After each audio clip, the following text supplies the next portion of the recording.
Thank you for coming. I'm Ranji Khanna. I'm the director of the John Hope Franklin Humanities Institute, which is where you are this morning. And starting last semester and over next semester also, we've been hosting a series of discussions about the humanities at Duke as a way of highlighting the distinctiveness of the effort here, the ongoing quality of research and scholarship in the area, and commitment to a humanities education and research area. As you may know, the story goes that in the 80s, when a decision was made to make Duke into a top-notch university, there was substantial investment into the humanities. Much effort was made to hire scholars who were already established and who had a vision for what our fields should or could look like. They hired people who were supposed to fulfill the roles with innovative ideas, a sense of potentiality of what it meant at that time to build an institution with a leading and robust humanities to train the future generation of teachers and scholars for the late 20th century. Many of those people were and remain some of the most significant scholars of our time. And then there was a turn, of course, in at the end of the century, which was when the FHI was established, 1999, 2000. So those who arrived in the 80s brought with them experiences from other universities and contexts created by so many, created by so many accounts of thrilling times in the development of humanities research. Sometimes they were moments of upheaval in scholarly, political, and intellectual realms that allowed for new visions and sometimes meltdowns, massive conflicts that were debated for what they were with a sense of what was at stake in arguing for change. No neutrality there, I might add, at this moment. Certainly, they were in response to a sense of a need for change, such that, for example, the major changes of the moment, the ongoing desegregation of universities, HIV/AIDS, the changes in the structure of finance capitalism of the globe. So it was not just a matter of including voices that hadn't been heard, but would be forcing a shift in discussion that demonstrated the need for attention to the supplement that upheld the status quo. That status quo had often prevented academics from being innovative, more than tools of the state, troubling, daring at all scales of their scholarship, and upholding the highest standards of the protocols of analysis in their fields such that they could produce responsible scholarship about how people made sense of the world and its variety of cultural forms. That also had to come into conversation with interdisciplinarity, right, which was also being upheld as a signature of Duke. So in this series so far, that marks the Franklin Humanities Institute's 25th anniversary and Duke's 100th, we've heard from Kathy Davidson and Carla Holloway on the idea to create a Humanities Institute at Duke, specifically one that bore the name of John Hope Franklin.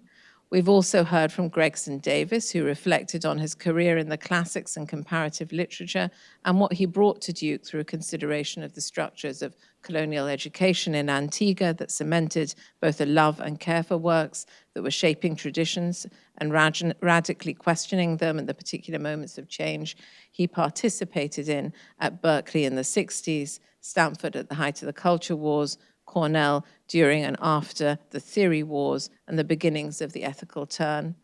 We had Stanley Fish and Jane Tompkins describe the way in which they were brought to Duke and what was possible to build and shape here in the 80s, and a group of Eve Sedgwick's former students from around the early 1990s who were involved in an intellectual and political project of building something we now know as queer studies, the extraordinary work of Beth Eastlick and Rob Sikorsky in working with foundations to build and shape the infrastructure for innovative scholarship at the university, working very hard in the background to support our privilege of thought as university workers who expand bodies of knowledge and invite our students into sharing that crucial and exciting heady space for us. The background demands a modesty and boldness, not an easy combination to come across, but they're the people who began to shape possibilities for thought that we had yet to imagine, and also provide us with spaces and hospitality such that we can advance the knowledge, which I think most of us in this room would agree has to be maintained as the primary function of the university. We have also heard from the folks at the University Press from the early moment, from the 1980s and 1990s.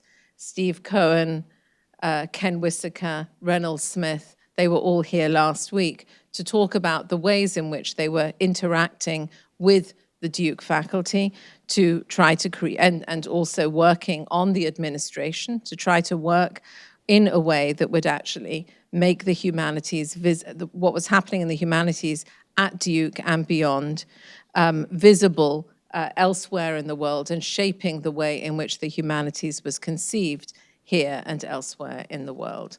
Now, I have mentioned Rob and Beth and also the press as the forms of infrastructure, the people who were developing the infrastructure in a quiet, understated, modest, and bold, and yet bold way to shape the humanities. Today, we're going to be talking about the labs, and Chris is going to be leading the discussion here. Now, many of you know Chris Cheer, who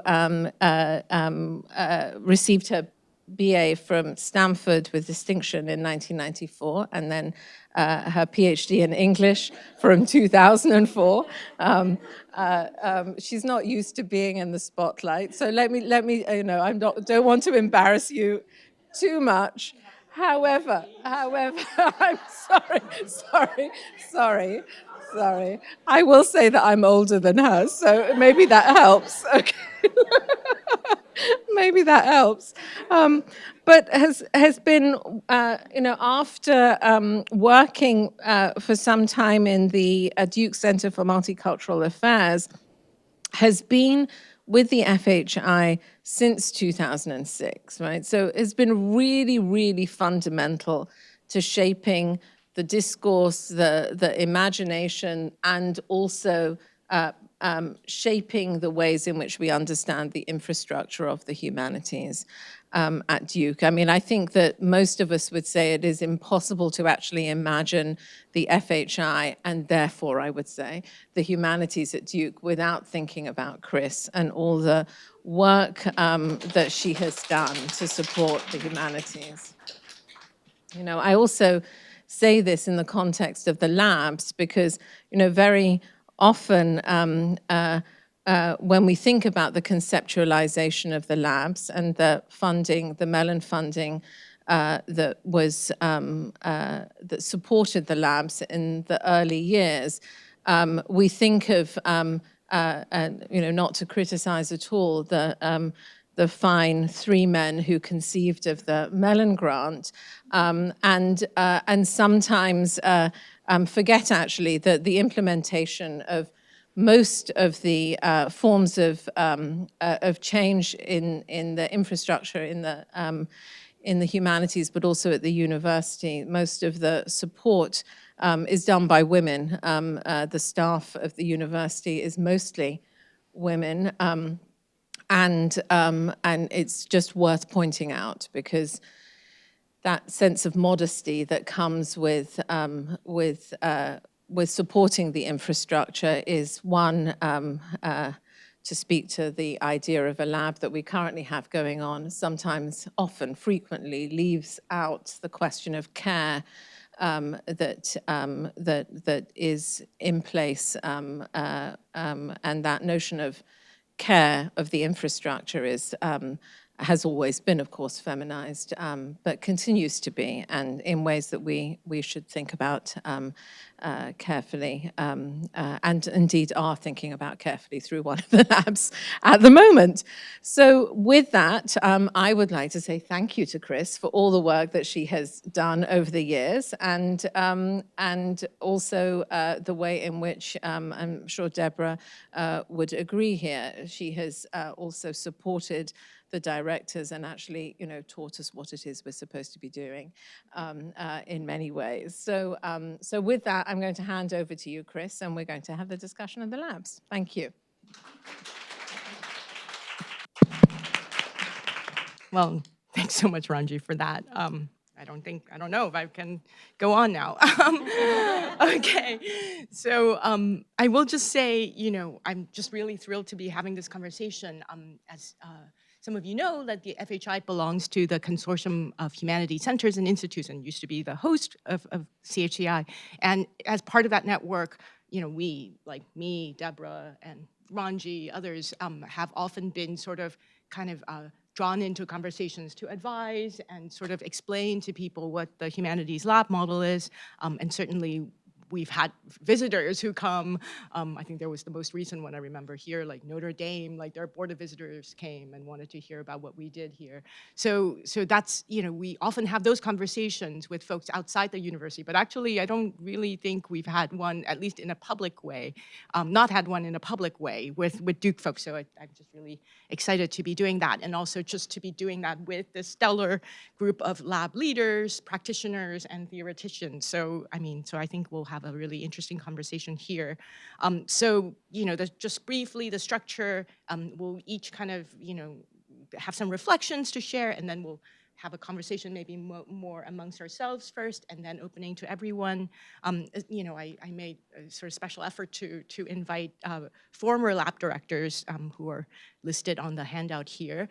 So hopefully we'll especially hear from you, but certainly from all of you.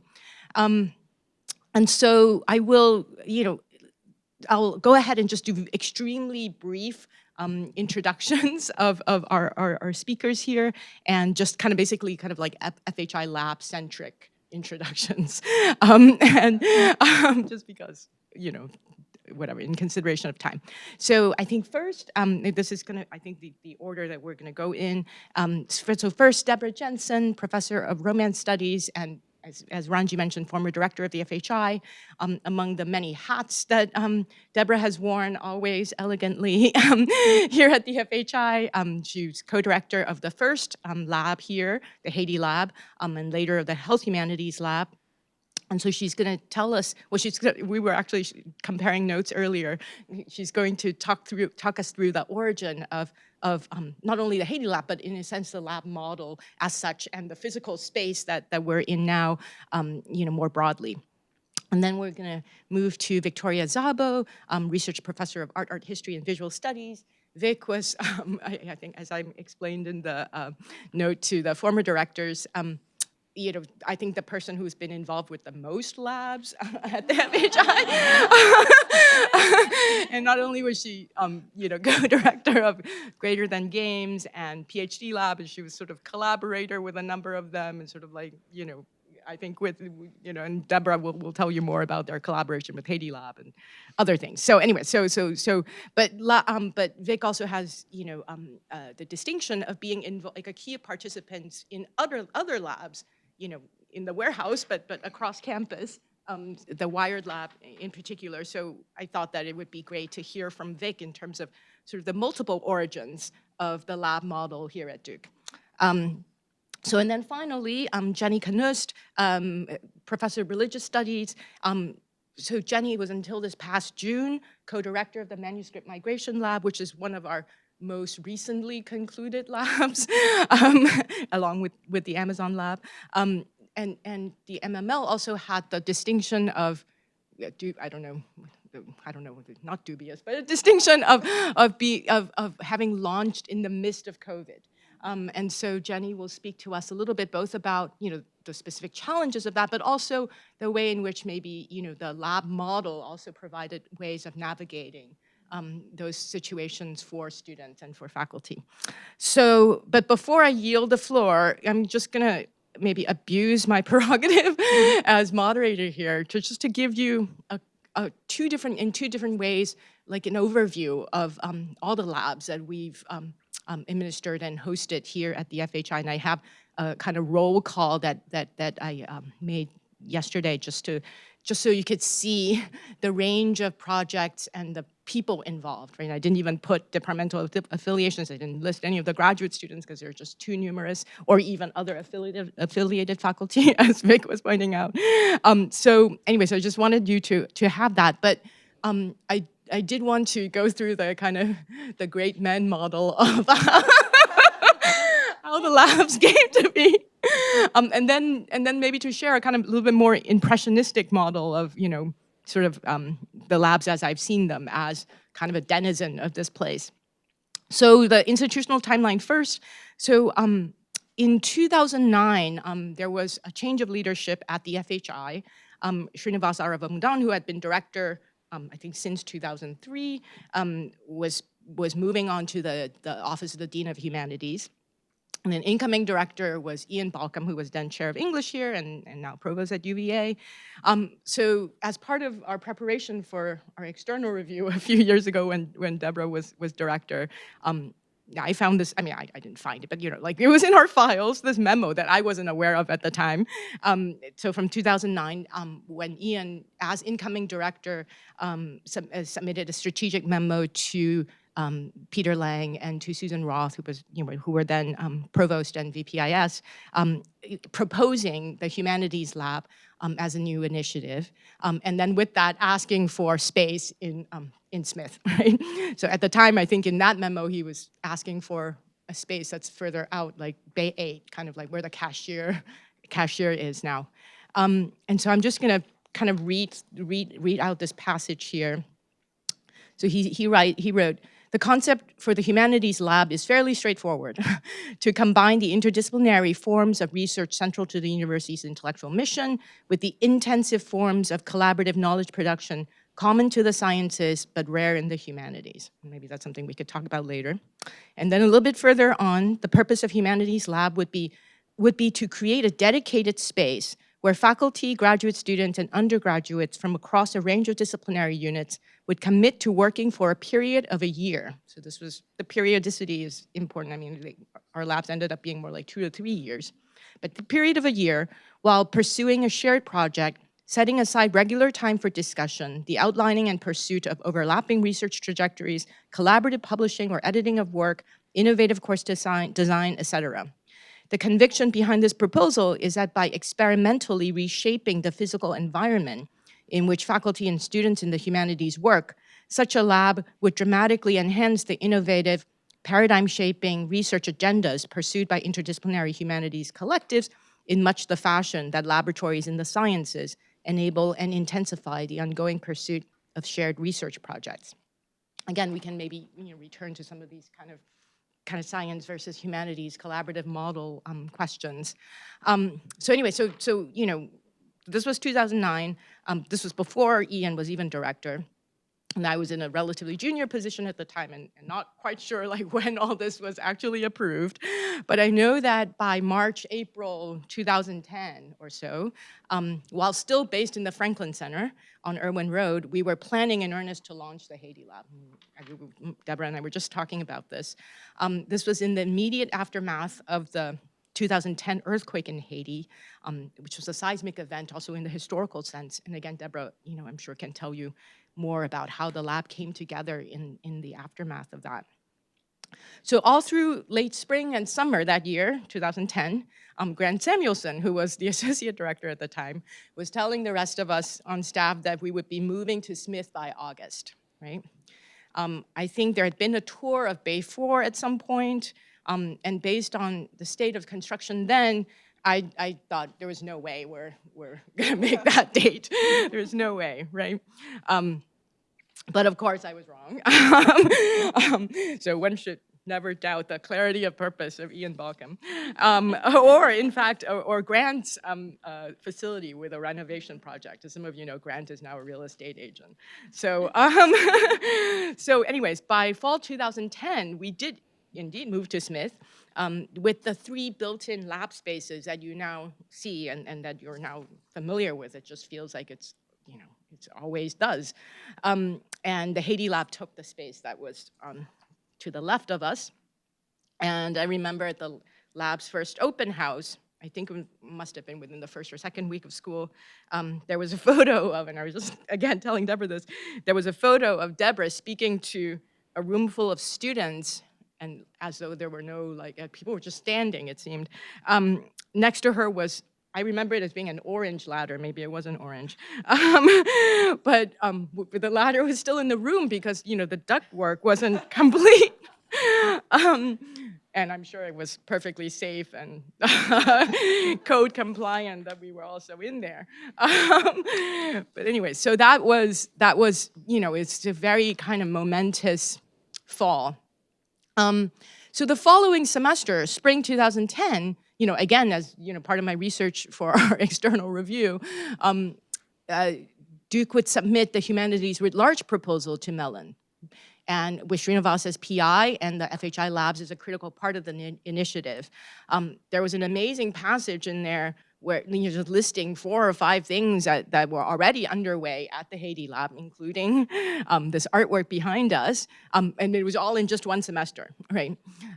So as you know, Duke did receive that grant, so by August 2011, 2 new labs would be launched, BorderWorks, and Greater Than Games, so Haiti in the 2nd year, and all under now HWL Mellon funding.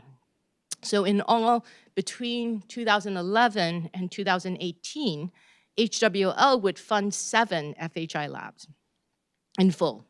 And since 2018, there have been 10 other FHI labs, and I'm including the 4 that just launched this fall. So while most of these have been funded, so most of these sort of post HWL labs having been funded by the university in one way or another, whether through strategic funds from the provost or our FHI's own core funds, or through the Office of Global Affairs, which has been a really important partner for us in the post HWL period. And the 2 exceptions were, in terms of the funding model, were the Health Humanities Lab, which received really significant contribution from the Chancellor of Duke Health, and the Social Practice Lab, which after a couple cycles of university support have gotten a Mellon grant to support it actually right now. And so again, you know, I refer you to this roll call here just to see, again, the range of projects. So if I may, just again, I'm just gonna take a few more, just a couple more minutes, and I wanted to share a more sort of like on the ground view of the labs, you know, since we have panelists who can represent, you know, the labs that they were more involved in. I'm just going to take the ones that aren't on the panel, as it were, and just share like one kind of snapshot memory. Laura Eastwood, who's not here, when she was administering HWL, we used to meet regularly, and I would say to her, and actually I had to convince Laura to meet with me regularly because she was like, why should I do that? And I was like, well, you know, I have, as the person who's actually here, I have village knowledge of what's actually going on in the labs. So this is sort of my village knowledge snapshots. Okay, so BorderWorks. The one thing I really remember is the opening, well, I mean, not the only thing, but of Dividing Lines, which was a show that was curated by the undergraduates who had been working with Phil Stern and a number of really exceptional graduate students for a couple years. So the students curated the show. It opened at the Nasher's incubator space, and they were written up in Hyperallergic, you know, the web art magazine. And I think that was the first time the FHI ever made it into that publication. And, you know, I think maybe Pedro has been in it since. And then, right, so I'm gonna yield to Vic for Greater Than Games and PhD lab and audiovisualities right here in this room. I remember Guojun Hong had invited this amazing experimental Chinese electronic kind of like noise musician. Like he was doing things were sort of like, didn't seem to be touching things, and it was like changing the sound. But then there was this really interesting discussion then afterwards, you know, between Guojun and Mary Kate Lingold, who many of you may remember, who was working on a project called Sonic Dictionary, where she was trying to figure out how do you define sound, right? And they had a really interesting conversation about referentiality and non-referentiality in music, right, with this experimental musician. So that was one memory. Global Brazil. So many things. But I remember the delegation of Brazilian college students from the Federal Rural University of Rio that John French brought to visit Duke, and also NC Central, and then I think they went on to DC as part, and then this you know, has become a really long-term and still continuing collaboration on race, education, and activism in Rio. And it just 2 days ago, I think, one of the graduate students who was really involved, great kid, just wrote to me, a history PhD. He's starting a new job at NYU as assistant director of their Latin American Studies Center. So these are connections that are still ongoing. And actually, Eric, he sent his greetings. And Story Lab. Okay, well, I'll let Carlos and Eileen maybe tell better stories later, but I do remember, again, I know, over there, again, right here in this room, I remember there was one time where, I think it was Halloween or something, and you know, you had a really festive, just like extremely lively cosplay party for both students and community members. While here in this room, we were having a rather somber and sparsely attended talk. And I just remember, and there's just the, you know, laughter coming from the walls, and and this is like sometimes a function I have to play. I had to like go over to say, could you guys keep it down a little bit? Okay. Yes. Okay. Right. Yeah. And Eric was telling me that his daughters were in it. Okay. Social movements. So I remember walking by, you know, often and seeing, you know, because they had, I think, bi-weekly discussions with social activists from around the world. So they were being Skyped in. Have you heard the word Skype for a while? They were being Skyped in. This was before COVID, it was before Zoom, and they were doing this every other week, I think. And a lot of the speakers ended up being in the SAQ sort of special section that Michael Hart would edit on contemporary social movements. So that was, you know, before it's whatever, before our time. From Slavery to Freedom. They hosted, there was this conference, Black Women Writers at Work, which was just incredible sort of lineup of, you know, 10 field-defining Black feminist literary and cultural critics like Farah Jasmine Griffin, Hazel Carby, on and on and on. You know, we've hosted many conferences at the FHI over the years, but I'm not sure that there's ever been one with a more distinguished lineup than that. So kudos to them. Social practice, you know, Pedro isn't able to come today. Over COVID, so we move into COVID time. He hosted this amazing interview series called the Ongoing Biennale, where every, maybe it's not every week, but it feels like that. He had these interviews with curators from around the world to talk about global art sort of in the grips of COVID.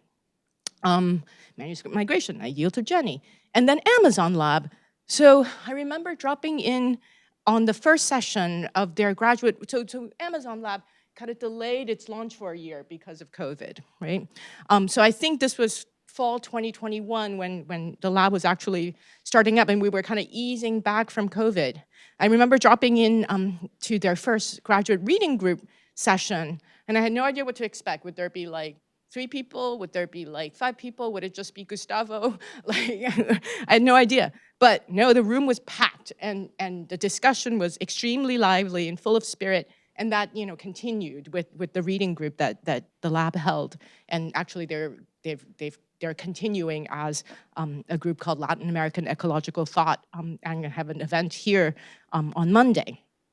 So I guess just to close, you know, I think this is something we can discuss later. I just want to make the quick observation that, with the transition from humanities writ large to sort of post-HWL, it's not only obviously a matter of a funding model, but there's also the question of the role of undergraduates in the lab. The full title of the HWL proposal was Humanities writ large, Interdependence in a Global Age, a proposal to the Andrew W. Mellon Foundation in support of Duke University's Undergraduate Humanities Initiative.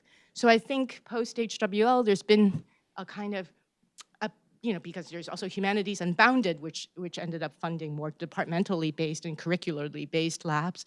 And then, in some ways, the labs that we have here have become a little bit more of a kind of advanced research model. So that's something I think we could maybe talk about too, just the changing sort of lab ecosystem. But okay, that's my intro, and I'm gonna yield it to Deborah. Creativity in the community of these labs. So as Chris said, it was in the early spring of 2010 that FHI Director Ian Baucom scheduled a meeting with me and Laurent Dubois to describe with a memorable jubilation that I can still see in his gleaming eyes a new provost-funded initiative that he wanted to call Humanities Labs and the role that he wanted us to play in creating it.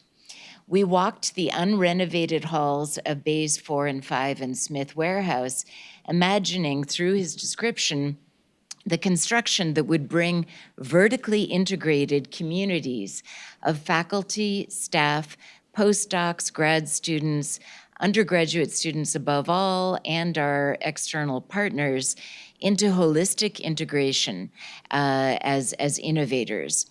We would take the humanities out of their ivory towers, pristine pages, and tweedy pastures, and relaunch them in living response to human needs and the potential of the imagination in the new millennium with all its new technologies.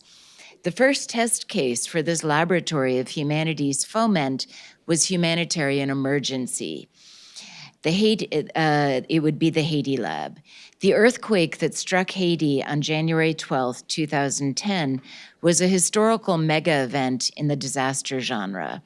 Just over 200 years earlier, the Haitian independence from French colonial rule in January 1804 had been described as the disaster in Saint-Domingue, and it had broken through the inevitability of colonialism and white hierarchy like movement on a fault line, a revolutionary mega event that became a yardstick for imagining an unimaginable human commons.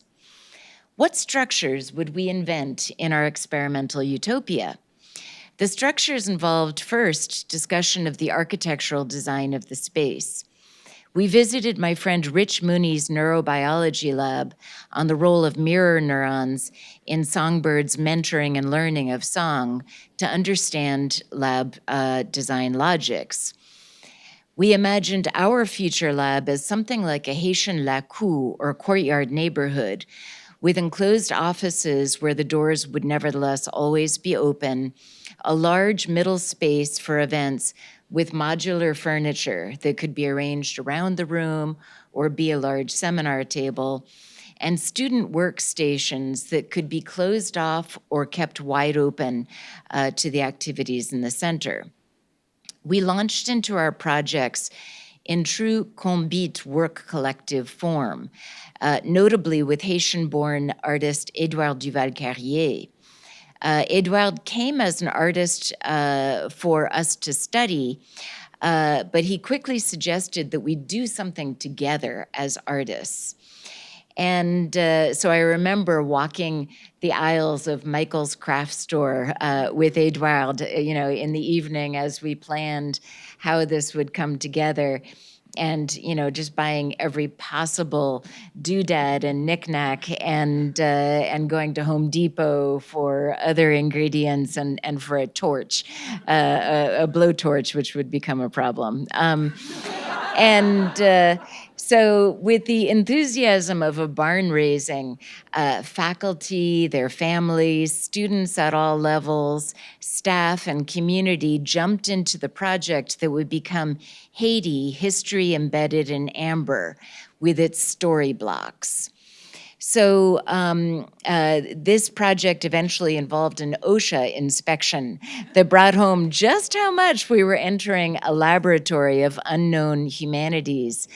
So the project involved people like Vince Brown and his wife, who are now at Harvard, and their little girls in strollers. They did the third one from the left on the top. It involved one of my own children who did the third one from the right on the second line. It involved many graduate students, including one who had been injured in the earthquake in Haiti, Laura Wagner, second from the right on the bottom. And all of these were informed by not only our conceptions of Haitian history, present and futures, but also by our experience with the immediate post-earthquake zone. So on the middle level, the first one that you see on the right is of the Veve on the weather vane at the Haiti Heritage Center, which just goes to show the way that Durham has always had this mysterious connection to Haiti. And then there is a post-earthquake tent, and around it, you can't really see it, but it's images of prosthetics. So an example of a prosthetics encampment that I had visited and photographed. And graduate student Alfredo Riviera helped us to make a printed catalog. But we were also inventing pedagogical structures. Laurent wrote, "We sometimes joked that we were here to create problems that the institution would then have to figure out to resolve." For example, on the transcript or on the registrar page, what it looked like was that there were 27 students taking independent studies in our first semester. Each student needs a grade for each course. That's not going to change. But in terms of the experience, it was much more of a dialectic.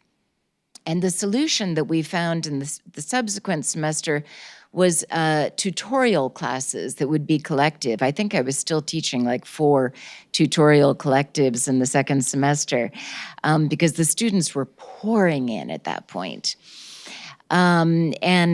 Eventually, I got to teach 2 graduate seminars at the University of Haiti, which was an extraordinary experience. We invented new courses. So Victoria Szabo and I taught a course on representing Haiti.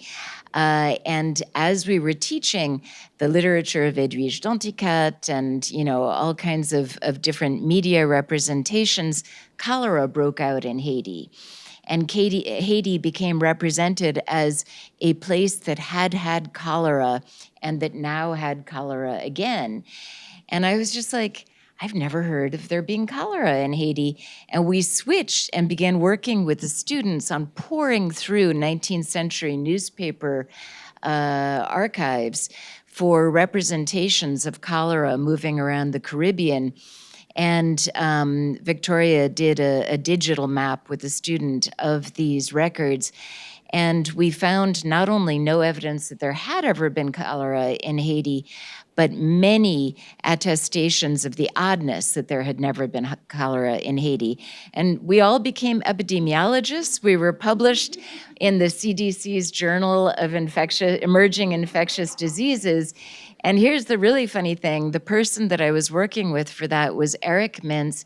And one day, somebody named Sydney Mintz wrote to me and said, you won't know who I am, but I just wanted to let you know that my son has been telling me about the work that you're doing, and this is so fascinating. And so we ended up having events with Eric and Sydney, and to this day, I have the box of Sydney's seeds from his Market book, Market Women book about Haiti.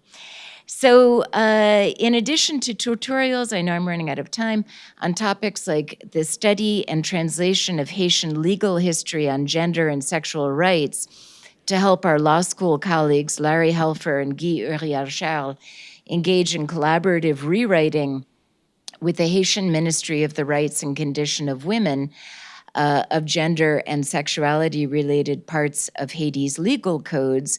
We worked on psychiatry, on post-traumatic stress. We did numerous different health-related studies in Haiti. And in general, we brought in partners from numerous other institutes. Ian had reached out to the other Humanities Institute directors for contributions of people, of ideas, of funding. Mike Merson contributed the time of Kathy Walmer, who was teaching at DGHI, and she became a key part of the interdisciplinary aspect of the lab that would later go on to inform the Health Humanities Lab. So it was a huge adventure. I still cannot believe all of the things that occurred in the process of that lab, and I'm very grateful for the experience, and we'll never forget any of these extraordinary things. Oh, okay, right.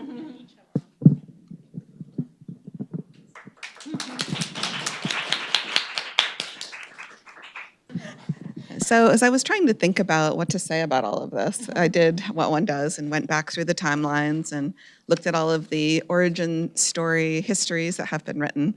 And one of the things that Chris asked me to do was to talk about the Wired Lab, which is a lab that is not in the FHI and which came out of the Department of Art History and Visual Studies. And as I was looking at the history that was written at the anniversary of the Wired Lab, I thought, this is a partial story. And it's a partial story because we are all deeply intertwingled, as Ted Nelson used to say. And when we go back and want to write a report for a grant, a funder, or to the administration, or to self-aggrandize, we tend to highlight the parts that are us-centric. And so I think going back in this whole process has reminded me of how much all of these lab formations have informed each other, even when they felt like they were sometimes in competition in various sorts of ways. So as I was thinking about labbiness, this is something Chris and I joke about. It sounds terrible, labbiness. We have to think of a better way to say it. I was trying to think about the question of what makes a lab. Is it a space, an animating idea, a shared project, an engine, a pedagogical formation, a refuge, a community, a site of exploration, a family of choice versus a family of origin? I think that was especially true for some of our graduate students. Or an incubator. And of course, it can be all of those things. But thinking about how that plays out in a departmental space versus the FHI space led me to think about this question of the future of the disciplines, future of the humanities, the ways that we create temporary instantiations of collectives versus more formalized structures. As we think about the Wired Lab, the origin story there was that the Department of Art and Art History became Art History and Visual Studies in 2006. And that was a signal moment, I think, for that department because it's an expansion of the scope. And there was this course that Caroline Brazelius, who many of you may know, she was an art historian, now emeritus, and she worked on Gothic cathedrals, and she would have someone come in and teach students how to model Gothic cathedrals using CAD software as a complement to the art history courses. So this was idea of this making, critical making that would allow you to explore. What was perhaps sometimes problematic about that was that there was this sharp separation between the art history and then the people who were understanding how to use the technology. And so one of the origins of the Wired Lab was trying to think about how do we empower our students and each other and ourselves to be able to be a little bit more part of the critical making process. So that was one aspect of it. And then another was to take up this specificity of how we use digital media in the humanities. At the time, there were workshops and programs and activities in the library where you could learn GIS, Geographical Information Systems, or you could learn about data design or things like that. And those still exist and they were great, but they were just a bit too far removed from the needs of our community. And so part of it was about creating learning opportunities that created that bridge. Claire was just reminding me that in 2010, for example, we had a summer workshop that was really for faculty and graduate students to skill up in these areas. And during this period, there was also a seminar, I believe funded by the FHI, on new technologies in the visual arts, reconfiguring knowledge in the digital age. And I think, Lee, were you involved in that? Many of us were involved in that. That's kind of how I became involved.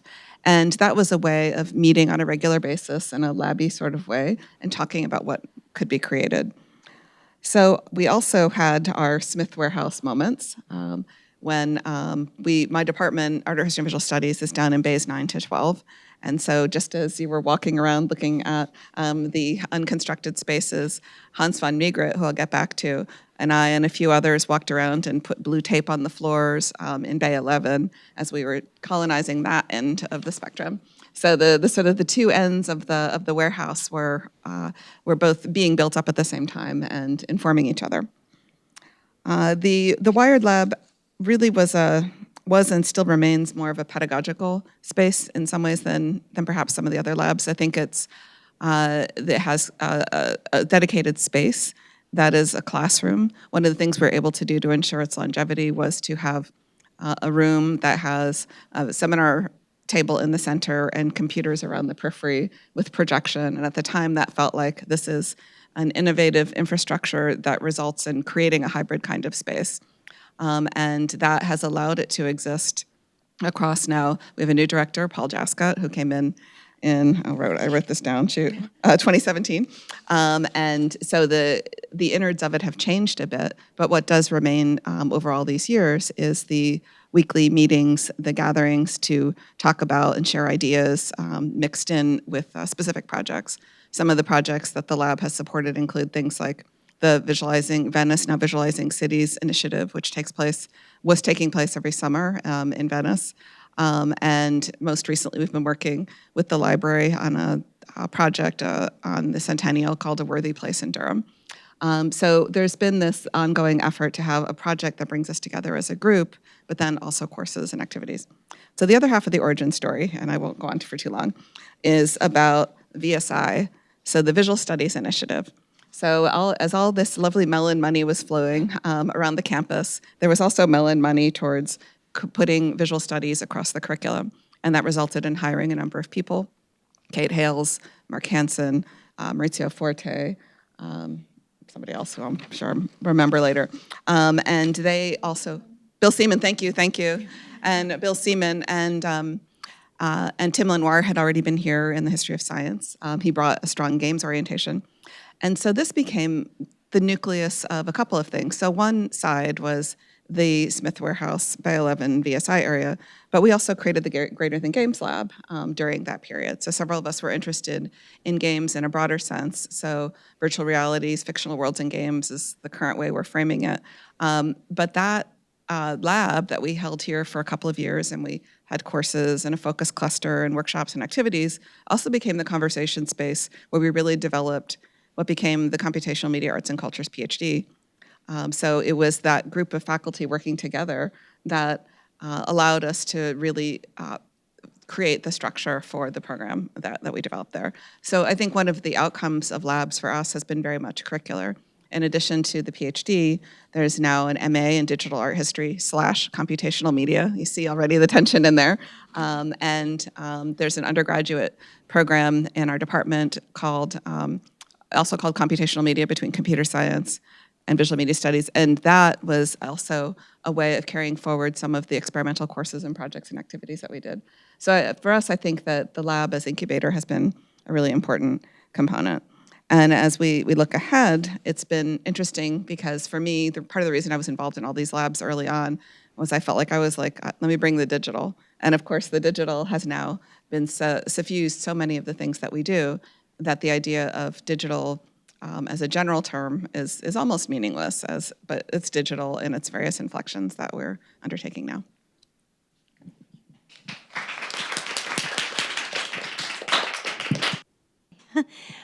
Well, thank you very much for inviting me to be part of this incredible panel and for including me in the FHI lab programming, and even as a lab, because I'm the youngest, not young, but in terms of joining the project, in the sense that I came to Duke in January 2019, and within a year, then all of a sudden everything was shut down, and in many ways I feel like, even though I've now been here 5 years, I just arrived, because I'm just meeting people for the first time in flesh.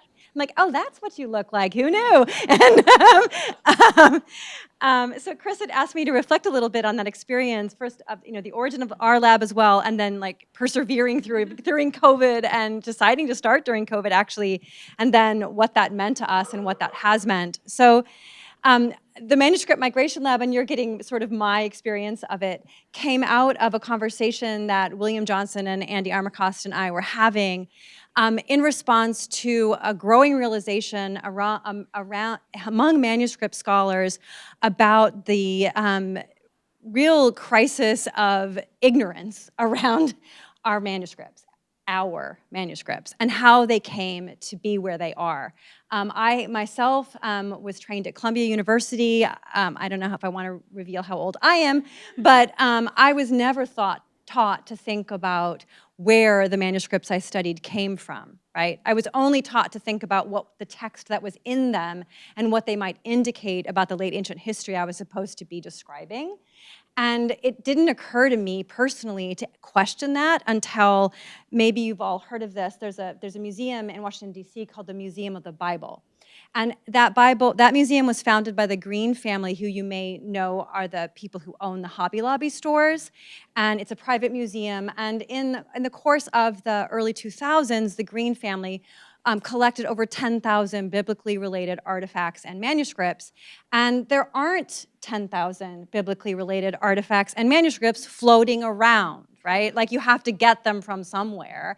And in the process of them getting them from somewhere, you may or may not know, they collected a lot of items that had been looted out of Iraq and Afghanistan, among other things. But that, so in that context, folks who work on biblically related artifacts and manuscripts or adjacent fields, like William, who is a papyrologist, and Andy, who is a highly sensitive and incredible curator, were aware in a new way of, boy, why hadn't we been really asking these questions about our collections? And what do those collections try to say, and what were they trying to say? So Andy and William and I were talking about these issues, and each from a different perspective. In 2015, the Rubenstein Library returned a manuscript to the Dionysiou Monastery in Athens. So there was a whole process there that Andy could speak to you about in more detail. William had been writing about the Oxyrhynchus papyri, which, don't worry about it, but there was a whole process of bringing those to these different, often very small institutions in the United States, and the consequences of that actually for the loss of particular objects and so on. So we got together and we're like, oh, we should do something about this, about the gaps in our knowledge, and we should do it around the Rubenstein collection. So we pulled together this proposal, and Claire was part of that original proposal. And I was just reminding myself of Claire's sentence that she contributed. Do you remember, Claire? You said, paleographical, philological, and codicological conventions employ vocabulary and classificatory systems drawn from colonial and neo-colonial global arrangements, repeatedly reifying, orientalizing assumptions about who owns what, where, and why. Like, distance high five. Good sentence, Claire. So it was really a collaborative effort to pull this proposal together, which we submitted in December 2019. And then we received the news that we had been awarded a lab, I think in May 2020, and then we're like, oh, great, now what? But we didn't want to let it go, because it was a crisis that hadn't been a crisis, right? We felt the sense of crisis around the willingness to accept the gaps in our knowledge, the sort of willed ignorance that so many of us had been practicing for so long. And we didn't want to wait, especially in the middle of a pandemic. And so we decided to go ahead. And we pulled together, with Eli's help, hi Eli, with Chris's help, thank you Chris, with Ranji's help, thank you Ranji, an incredible team of graduate student affiliates. And you know, it's been 5 years now, so many of those graduate students have gone on and they have academic positions, or they're finishing their dissertations, or they've written incredible journal articles that have been widely published and, you know, widely celebrated in their fields around the objects in the Rubenstein collection and the questions that we've been asking. I was so grateful for this lab during COVID because it gave me personally a sense that all was not lost, like we could still continue to do work. So we weren't able to get into the Rubenstein library, obviously. So what we did instead is we spent that time laying the groundwork so that when we could get back into the Rubenstein library, we would be ready.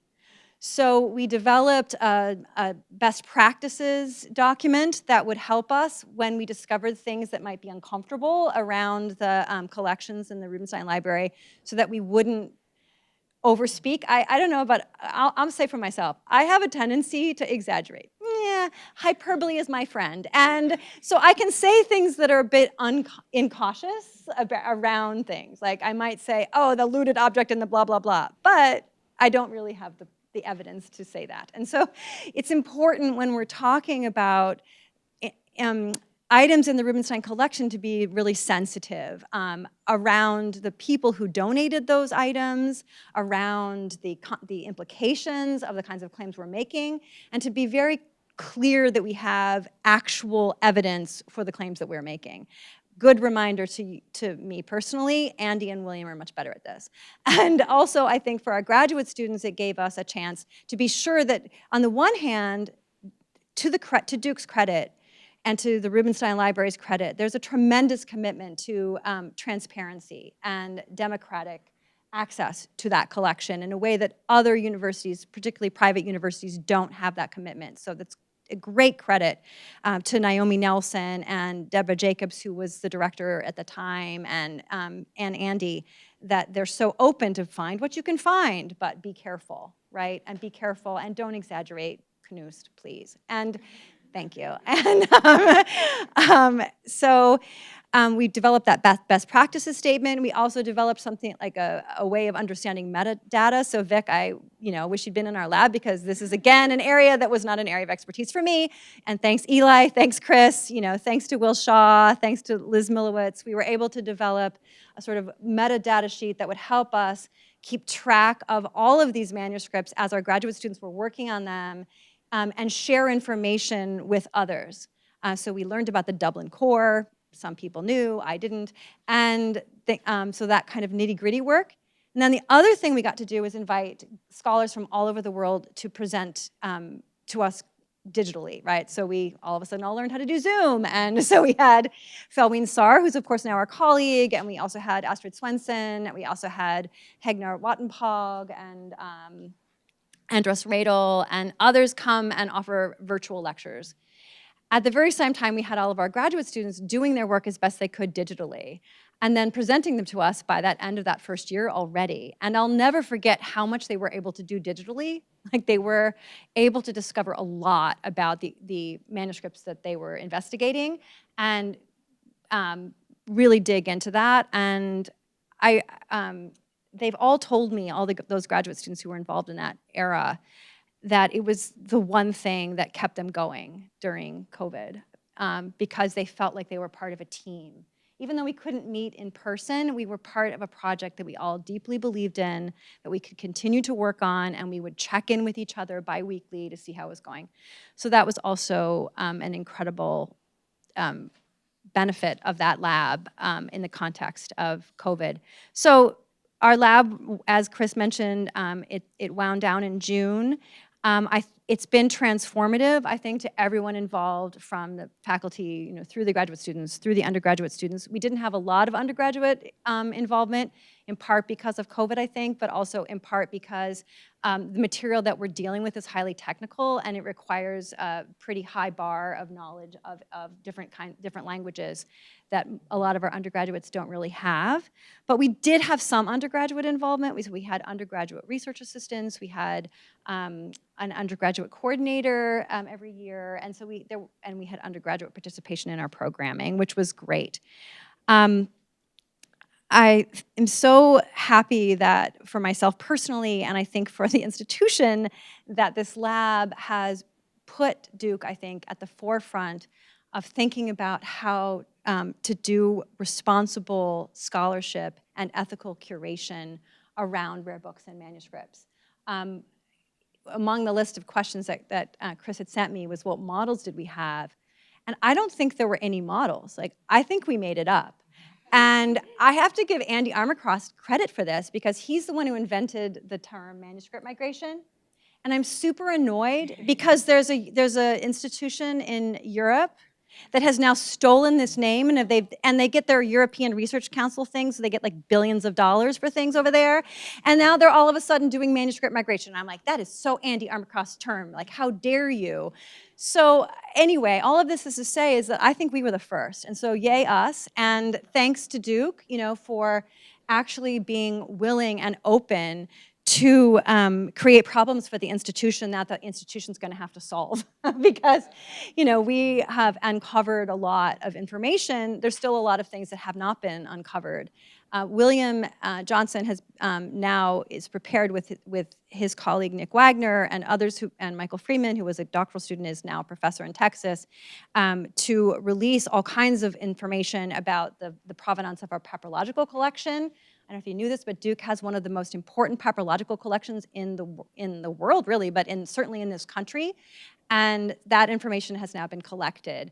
I've been working also with Nick and others to get ready on a big project and initiative on the Greek manuscripts, the medieval Greek manuscripts. One thing I just want to mention, and then I'll stop because I feel like I've been talking too long, is that we had the great privilege of including in our lab Gay Byron, who is a professor at Howard University, was a professor at Howard University at the time, an expert on Ge'ez and the Ethiopian manuscripts, was with us for 2 years until her shocking and untimely death last December, I believe it was, although I lose track. And she really challenged us to think about what it means to have those manuscripts here at Duke and how they participated in that collection in Duke's eagerness to become a universal library and a globally relevant institution, had a kind of impact on Ethiopian history and culture in ways that maybe Duke hasn't fully wrestled with. And we really miss Gay. That was a tremendous shock when she passed, and that's now really an unfinished thread that we need to figure out what to do about without Gay at this point. And I'm not sure we've figured that out. So, thanks. I mean, I feel like, I think in my original conception, we would then talk amongst ourselves, but I think actually we could just open up, but just thank you, all of you, for these stories. And I mean, I think maybe just one thought that I have, because I'm often, your question of what is a lab, like what is it organized around? I feel like in my role, I'm often kind of chasing after like how to describe, at any moment what the labs are doing and how I might come up with a general enough description to actually accommodate everything that the labs were doing, right? And so I think I've come to think of it as, the humanities lab as actually, an experimentation in forms of collaboration in the humanities. It's not actually a specific thing that people are kind of then slotting into, but rather I think each lab has done different. It has inhabited its labbiness differently. Yeah. I think often. So I think that's maybe to think back to that kind of question of what are forms of collaboration that takes place in the humanities. I think this is sort of how I've come to think of that. So I don't know, maybe we should just open up to everyone.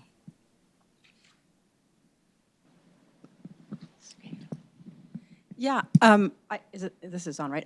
I'm Julie Alcott. I co-direct the Revaluing Care Lab, or maybe just called Valuing Care. Anyway, Care Lab. The project has like many iterations and names. I would love to hear from either the folks on the panel or other people who have directed labs here about what they feel like are the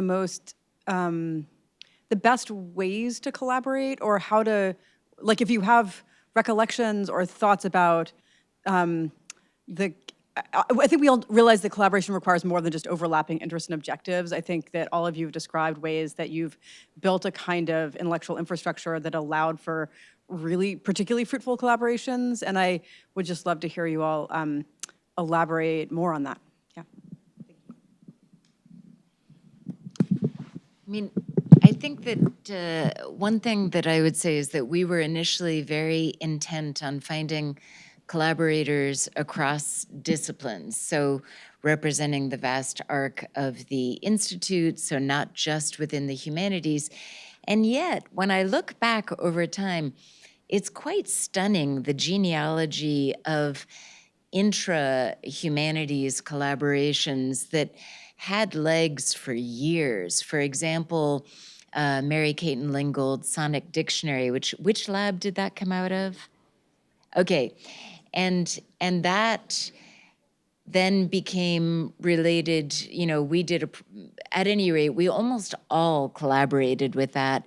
And I was somehow still purchasing equipment for that project under the Health Humanities Lab. And yeah, and so it's an example of a way, or the way that Victoria is everywhere in all of these labs. Like, we've all collaborated with Victoria, and around lecture series, it just seems as though there has been a deep rooting of the humanities community.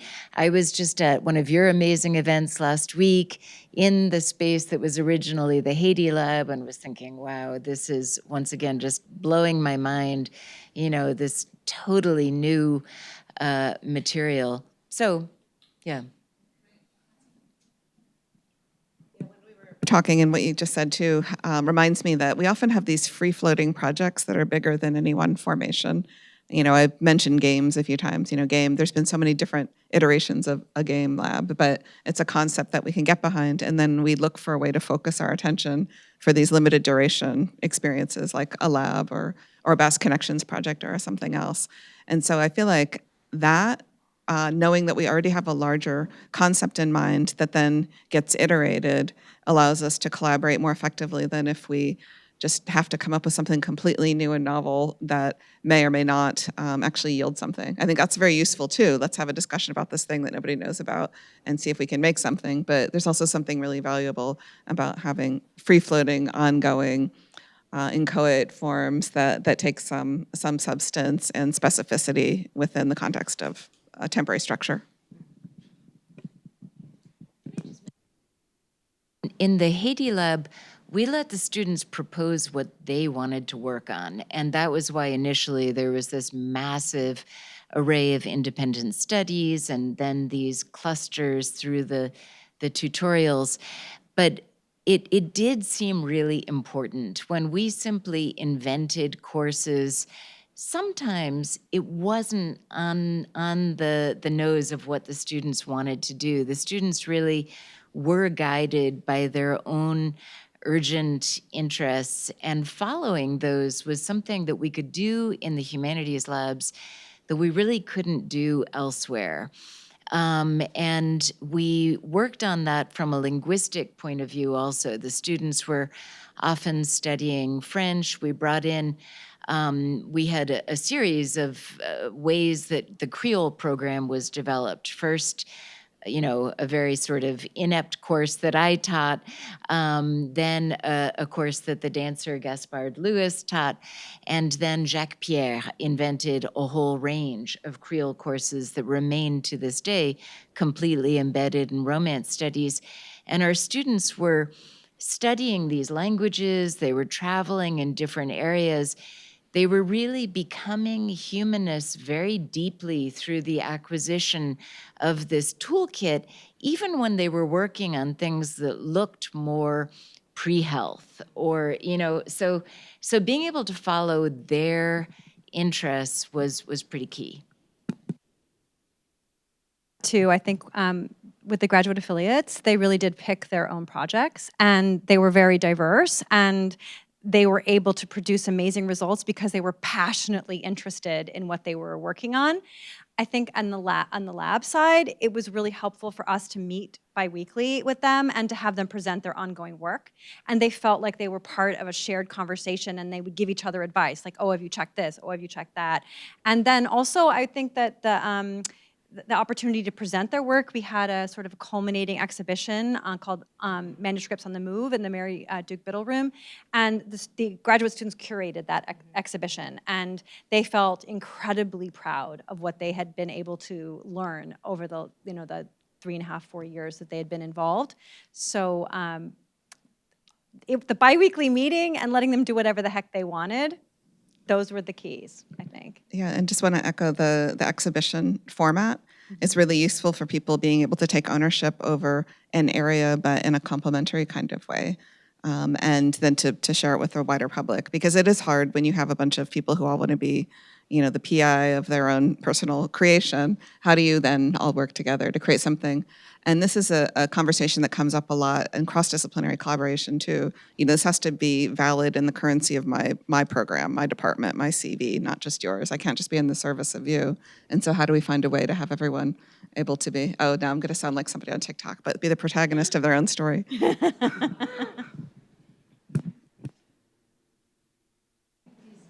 Just one quick thing, allowed the Office of Communications to really try to understand innovations in the humanities.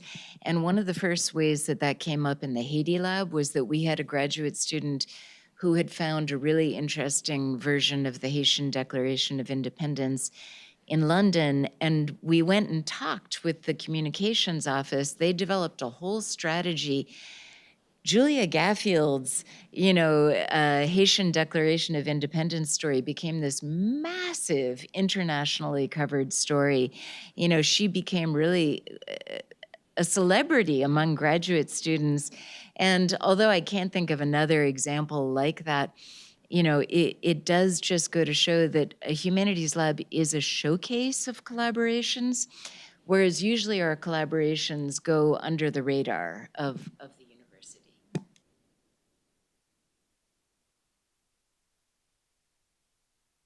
I'm interested in how you sort of integrate your teaching and mentoring with this, and all of us are overworked. So how do you balance those things, and how do you find a way to make it?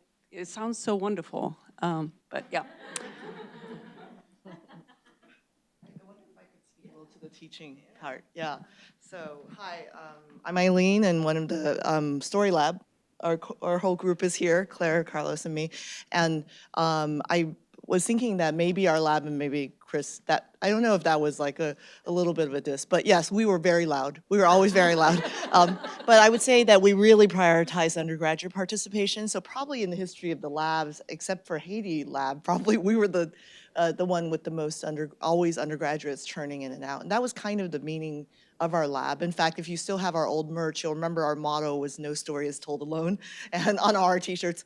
But one of the things is we really did prioritize pedagogy and teaching and bring students in the lab. And couple pragmatic solutions, we gave both graduate and undergraduate fellows, so sort of very small amounts of fellowships, but they had a line in their CV, but it actually meant that there are always students in there. We created a graphic novel library that anybody could check in and read. So Deborah never liked our beanbag, but we did have a beanbag, and people actually used it as a library, right? We were also in that Haiti lab space. We had many events such as like the cosplay competition, et cetera, that both integrated with courses that we were doing, but then also created projects.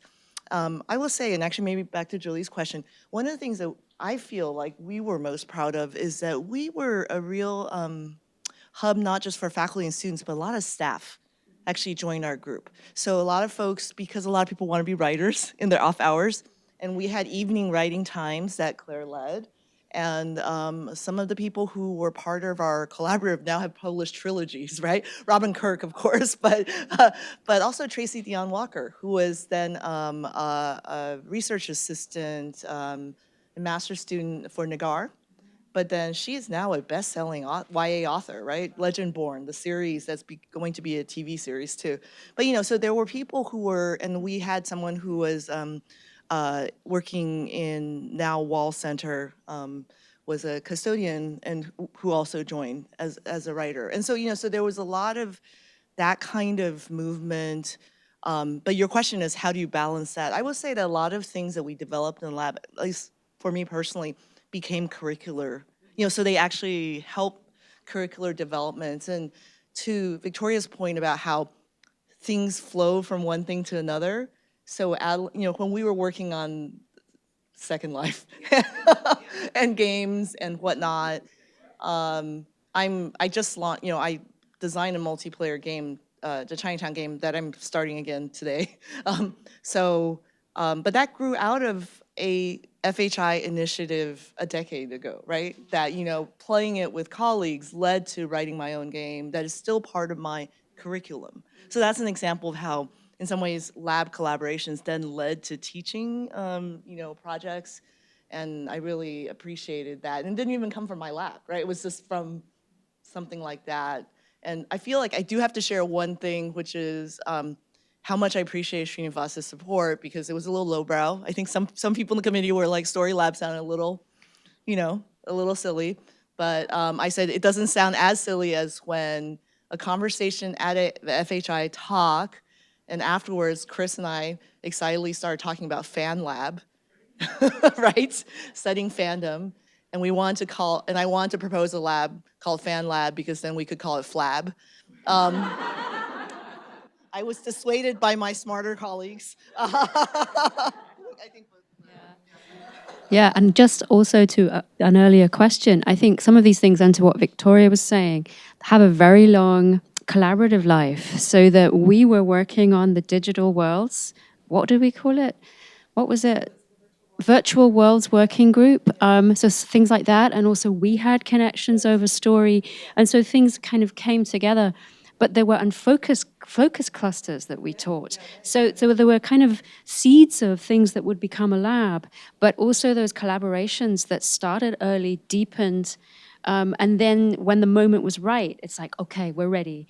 And I feel like that's how some of the labs that I've been involved with, were just like a longer history of collaboration and ideas just kind of coming together.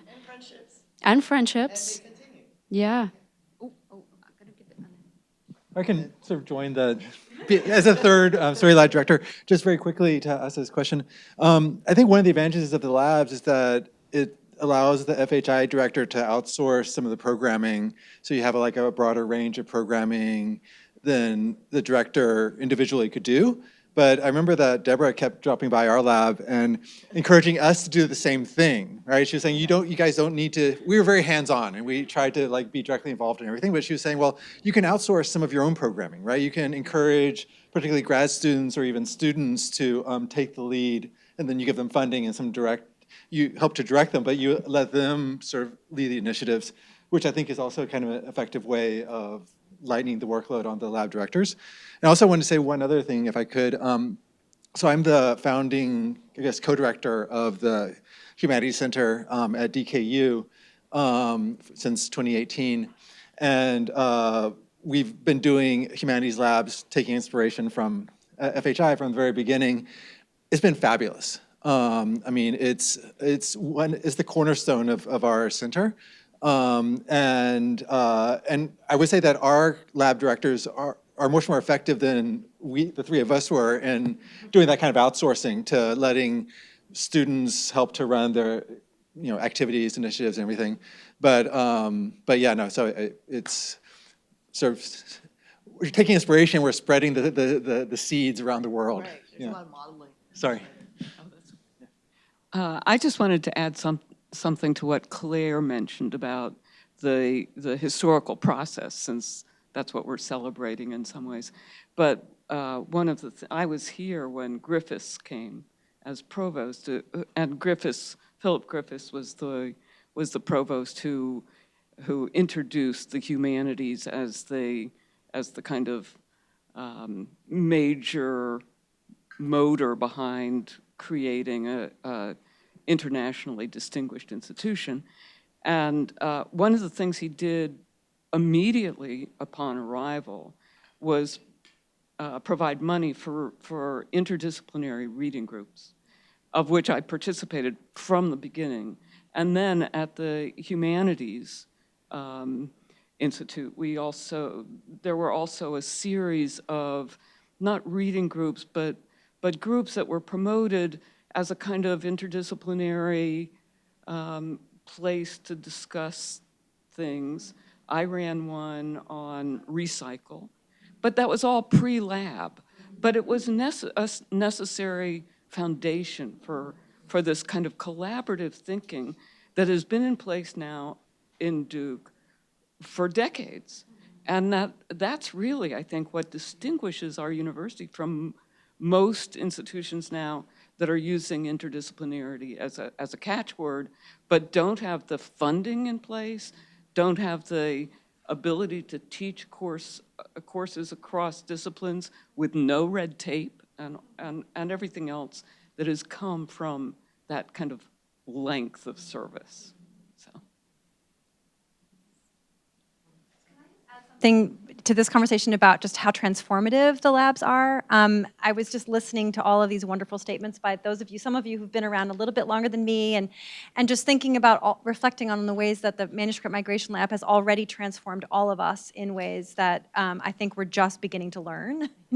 So I'm currently teaching a course on Loot Who Owns the Past, which is an interdisciplinary course with art history and classical studies, and that would not have happened if it hadn't been for the Manuscript Migration Lab, and it's going to lead to the next thing, and it is an undergraduate course, and we do have students deeply, undergraduate students deeply involved in some of the questions that we were asking in the lab, but we've expanded it to include the Nasher. So now we have this collaboration going on with the Nasher that was not going on before. So there's ways in which, even when I suspect, I'll speak for my own lab, but I think I might be able to generalize, that when the labs need to come to an end because they can't go on forever, it doesn't mean that their work is not continuing in ways that are way beyond anything that the participants could have ever anticipated, because that's what good learning is about, right? And I think for myself, I can only learn through collaboration. I can only learn when I'm listening deeply to others. And as exhausting as it can be to try to keep up with everything, it's also the thing that keeps me most alive, and so it's worth every minute. It really is. To the point that you made, I do think it's important to have a grand strategy for time resources. I feel like Laurent Dubois was great at that. I was much more sort of messy, like, let's just do everything. But, to really think about what is the book that you want to come out of it? Will you be trying to interweave some other grant with a lab? How will your doctoral students take on key roles as lab managers or other roles? All of that can be sort of architecturally scripted out, and is worth doing even as one cultivates spontaneity. So, so just a thought about that. And beyond that, I just want to thank everyone who has been a part of making these happen. I think, in terms of this question of working groups, sometimes when people apply for labs, we think, it doesn't sound like this is actually a lab yet, and it hasn't gelled yet. And so can we give you some funds for a working group for a year and see if it gels into something else? And sometimes that's enough. Sometimes people decide that actually that's plenty, that what they want is a working group, and they don't actually want to do something more than that. So that sort of middle stage of the working group continues to be very important. Something else also that we've that we've done. So last time we put out a call, we were sort of attending to areas that we felt were, in a sense, sort of surprisingly unrepresented at Duke. Disability studies, for example, which had a moment in the Health Humanities Lab, but has not really taken hold as a field at the university in the way that it has in many places. Trans studies also is not something that's taken a hold, in the way that we might expect. So we floated those out. There was a couple of other things as well as potential topics for labs, and actually didn't get takers, right? But then went into funding working groups, at least on one of those, on disability studies, in fact. So, that's I think that the working group, in a sense, it's like one step up from the reading group, and a step down from the lab that gives people a chance to explore different areas and doesn't necessarily lead to something larger, but is a good way of both us saying, why haven't we got this field represented at Duke, but also people sort of working out whether they want to do something more together or not. So, yeah. This has been a really interesting, I'm just, just exercise for me to both hear from all of you and in thinking about preparing for this event. I feel like I will maybe actually describe labs differently from, I think, some of the, I like what I was describing, like the chasing after kind of work that I've been doing. And then also just thinking really, through the long tails of the project, but also the long lead up, right? It's not just about the labs that, were here for 3 years or whatever, but like everything that led up and then come after. So this gives me lots of food for thought for how to kind of really describe the impact of these projects and the incubator function that we have. So I just want to maybe thank all of you. Thank you. Yes, thank you so much. Thank you.